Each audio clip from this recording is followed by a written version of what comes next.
복음이 어떻게 자연을 향해서 복음은 무엇이며 또 사회를 향해서 복음은 무엇이냐, 도시를 향해서 복음은 무엇이냐라고.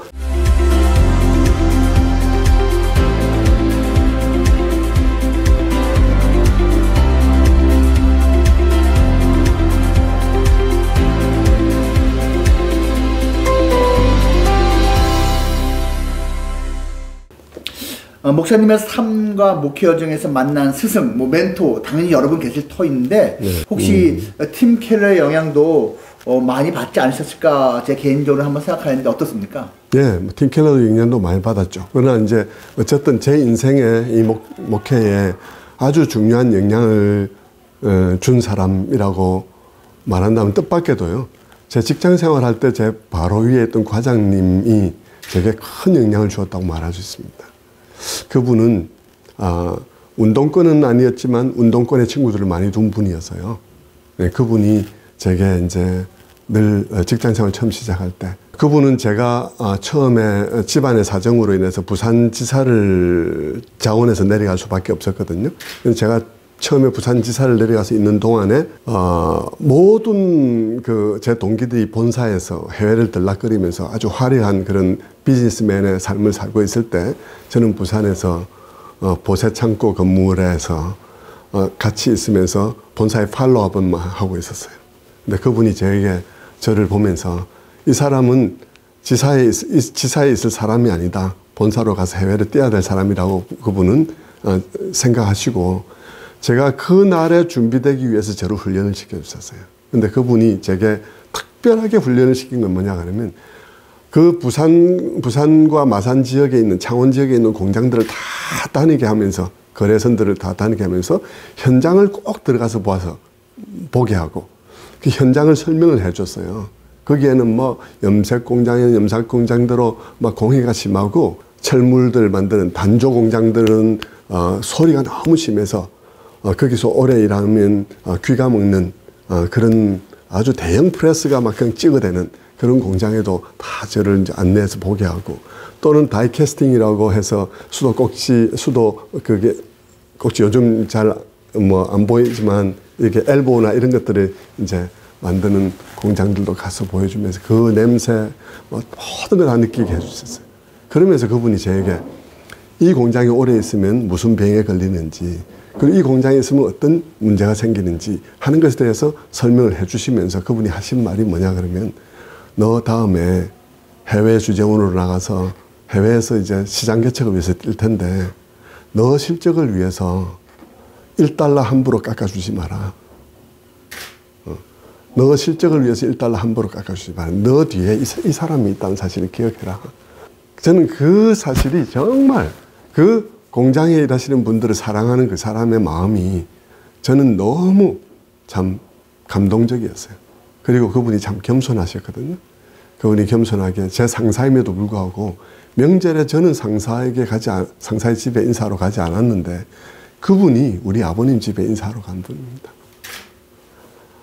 그런 걸 보면서 제가 겸손과 또 이 참 어려운 분들을 사랑하는 그분의 1달러 함부로 깎아주지 마. 1달러의 의미를 알으라고.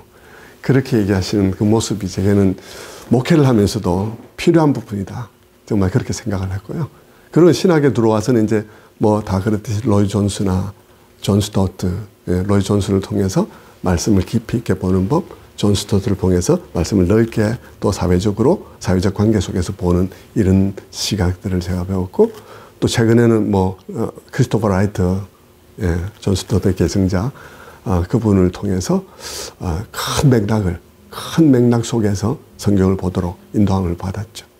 팀 켈러 물론 너무 중요하죠. 팀 켈러라는 분을 만났을 때 저는 느낌이 세 가지로 제가 말할 수 있을 것 같아요. 한편으로는 격려를 받았어요. 한편으로는 부끄러움을 느꼈어요. 한편으로는 안도감을 느꼈습니다. 격려를 느낀 것은 제가 아까도 말씀드렸듯이 균형에 관심이 많고 후속사적이고 그리스도 중심적인 거에 관심이 많았지 않습니까? 무언가 대답해주는 설교를 하려고 애를 썼죠.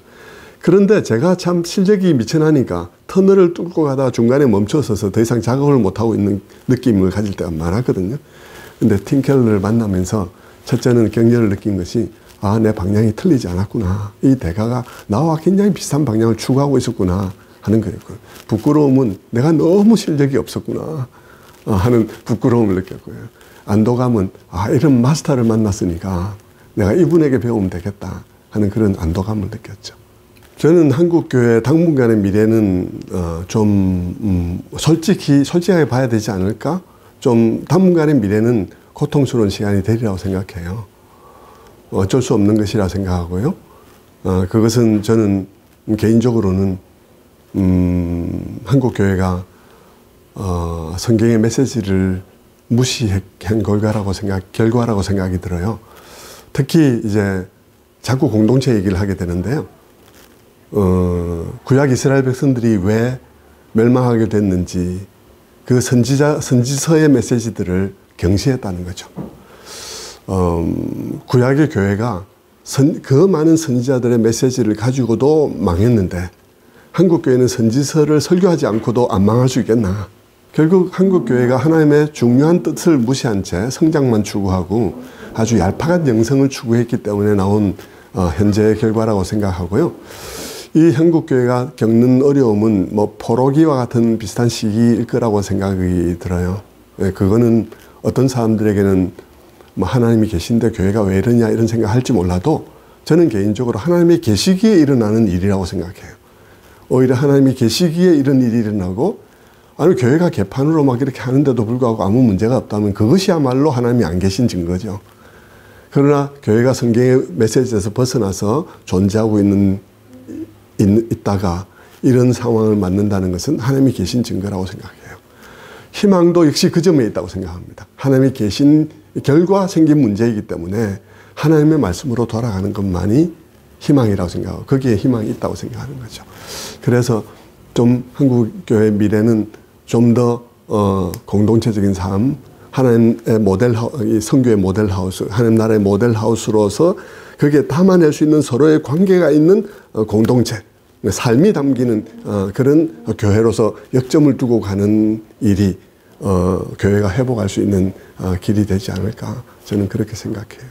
저는 사실 이 단체에 같이 있으면서 조언할 입장이 아니라고 생각이 들어요. 워낙 탁월한 분이 많고 그분들의 아이디어가 잘 이렇게 조합이 되면 정말 큰 일을 할 수 있을 거라 생각이 들어요. 생각이 들고 그냥 저는 개인적으로 한 조그마한 어떤 얘기를 한다면 경제학을 보면 미시경제학이 있고 거시경제학이 있잖아요.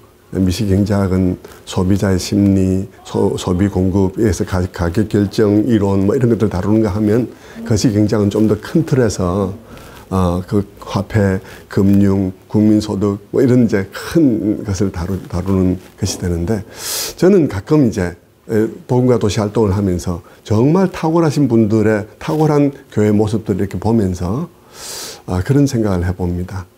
복음에도 미시복음이 있고 거시복음이 있겠다. 이 두 가지가 잘 균형을 이루는 일이 굉장히 중요하고 거시복음은 미시복음에 바탕을 두고 가야 된다고 생각이 들어요.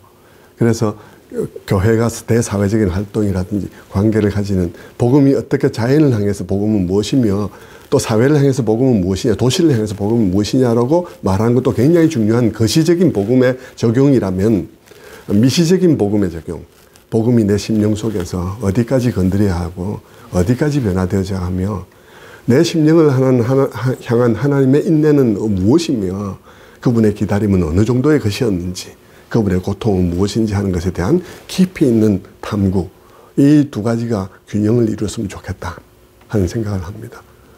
그래서 이 부분에 있어서 저는 좀 이 부분이 조금 약하지 않나.